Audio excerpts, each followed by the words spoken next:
മധ്യവേനൽ അവധിക്കാലത്ത് വീട്ടിലിരുന്ന ചുരുങ്ങിയ ദിവസങ്ങൾ കൊണ്ട് KSRTC ടൂറിസ്റ്റ് ബസ്സുകളുടെ കൗതുകകരമായ മോഡൽ രൂപകൽപ്പന ചെയ്തിരിക്കുകയാണ് വയലാർ സ്വദേശിയായ ഈ 17-കാരൻ.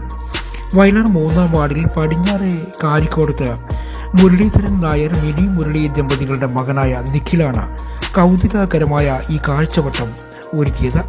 പട്ടണക്കാട് സെന്റ് ജോസഫ് പബ്ലിക് സ്കൂളിലെ +2 വിദ്യാർത്ഥിയായ നിഖിലിന്റെ സഹായത്തിന് ലൈറ്റിംഗ് സംവിധാനം ഒരുക്കിയത് സ്വന്തം സുഹൃത്ത് കൂടിയായ വാർനാട് സ്വദേശി നിതിൻ വാസുദേവാണ്. നിഖിൽ നിർമ്മിച്ചിരിക്കുന്ന ബസ് കാണാൻ ഇപ്പോൾ പലരും ഇവിടെ എത്തുന്നു. രൂപകൽപ്പനയിലെ തനിമയും ആകർഷണീയതയും ഈ കൊച്ചുമിടുക്കന്റെ കഴിവുകളെ കൂടുതൽ ശോഭനമാക്കുകയാണ്. എൻ്റെ പേര് നിഖിൽ. ഞാൻ saint Joseph public school Pattanakkad +2 പഠിക്കുന്നു. എൻ്റെ വീട് നാമങ്കര വയലാറാണ്. ഞാനാണ് ഈ 3 വണ്ടി ഉണ്ടാക്കിയിരിക്കുന്നത്. അപ്പോൾ ഇത് KSRTC ഒരു കൊല്ലം മുമ്പ് ഉണ്ടാക്കിയാണ്. ഇപ്പോൾ പുതിയതായിട്ട് ഉണ്ടാക്കിയാണ് ഈ 2 ടൂറിസ്റ്റ് ബസ്. അപ്പോൾ ഇത് ഉണ്ടാക്കിയിരിക്കുന്നത് 4G മെറ്റീരിയൽ കൊണ്ടാണ്. ഇത് എന്നിട്ട് സ്പ്രേ പെയിൻറ്റും നമ്മുടെ ശരിക്കുള്ള ടൂറിസ്റ്റ് ബസ്സുകളുള്ള പോലത്തെ ലൈറ്റെല്ലാം ചെയ്തിട്ടുണ്ട്. സീറ്റ്സും ഡോറെല്ലാം ഓപ്പണിംഗ് ആണ്. വീലെല്ലാം ഓടുന്നതും ടേണിംഗ് ഉള്ളതുമാണ്. സ്പീക്കറൊക്കെ ഉണ്ട്.